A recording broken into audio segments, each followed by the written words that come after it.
Hello, Madam First Lady. Thank you very much for being here. And Madam President, Mr. Secretary General, First Lady of the United States, distinguished delegates, ambassadors, and world leaders. 6 years have passed since I last stood in this grand hall and addressed a world that was prosperous and at peace in my first term. Since that day, the guns of war have shattered the peace I forged on 2 continents. An era of calm and stability gave way to one of the great crises of our time. And here in the United States, 4 years of weakness, lawlessness, and radicalism under the last administration delivered our nation into a repeated set of disasters. 1 year ago, our country was in deep trouble, but today, just 8 months into my administration, we are the hottest country anywhere in the world, and there is no other country even close. America is blessed with the strongest economy, the strongest borders, the strongest military, the strongest friendships, and the strongest spirit of any nation on the face of the earth. This is indeed the golden age of America. We are rapidly reversing the economic calamity we inherited from the previous administration, including ruinous price increases and record-setting inflation like we've never had before.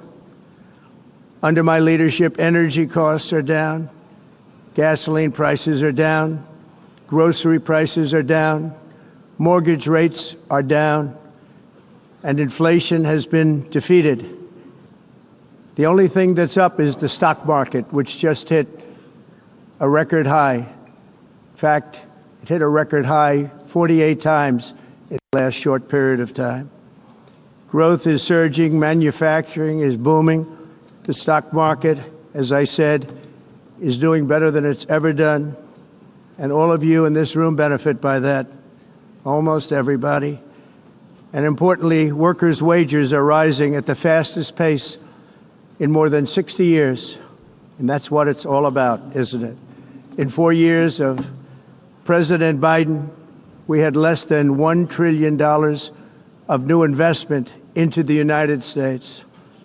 In just 8 months since I took office, we have secured commitments and money already paid for $17 trillion. Think of it, 4 years, less than $1 trillion, 8 months, much more than $17 trillion is being invested in the United States, and it's now pouring in from all parts of the world. We've implemented the largest tax cuts in American history and the largest regulation cuts in American history, making this once and again the best country on earth to do business. And many of the people in this room are investing in America, and it's turned out to be an awfully good investment during this 8-month period. In my first term, I built the greatest economy in the history of the world. We had the best economy ever, history of the world. And I'm doing the same thing again, but this time it's actually much bigger and even better. The numbers far surpass my record-setting first term. On our southern border, we have successfully repelled a colossal invasion. And for the last 4 months, and that's 4 months in a row, the number of illegal aliens admitted and entering our country has been 0. Hard to believe, because if you look back just a year ago, it was millions and millions of people pouring in from all over the world, from prisons, from mental institutions, drug dealers. All over the world they came. They just poured into our country with the ridiculous open border policy of the Biden administration. Our message is very simple. If you come illegally into the United States, you're going to jail, or you're going back to where you came from, or perhaps even further than that. You know what that means. I want to thank the country of El Salvador for the successful and professional job they've done in receiving and jailing so many criminals that entered our country. And it was under the previous administration that the number became record-setting, and they're all being taken out. Have no choice. And other countries have no choice because other countries are in the exact same situation with immigration. It's destroying your country, and you have to do something about it. On the world stage, America is respected again like it has never been respected before. You think about 2 years ago, 3 years ago, 4 years ago, or 1 year ago, we were a laughingstock all over the world. At the NATO summit in June, virtually all NATO members formally committed to increase defense spending at my request from 2% to 5% of GDP, making our alliance far stronger and more powerful than it was ever before. In May, I traveled to the Middle East to visit my friends and rebuild our partnerships in the Gulf and those valued relationships with Saudi Arabia, Qatar, and the UAE and other countries are now, I believe, closer than ever before. My administration has negotiated one historic trade deal after another, including with the United Kingdom, the European Union, Japan, South Korea, Vietnam, Indonesia, the Philippines, Malaysia, and many, many others. Likewise, in a period of just 7 months, I have ended 7 unendable wars. They said they were unendable. You're never going to get them solved. Some were going for 31 years, 2 of them, 31, think of it, 31 years. One was 36 years. One was 28 years. I ended 7 wars. And in all cases, they were raging with countless thousands of people being killed.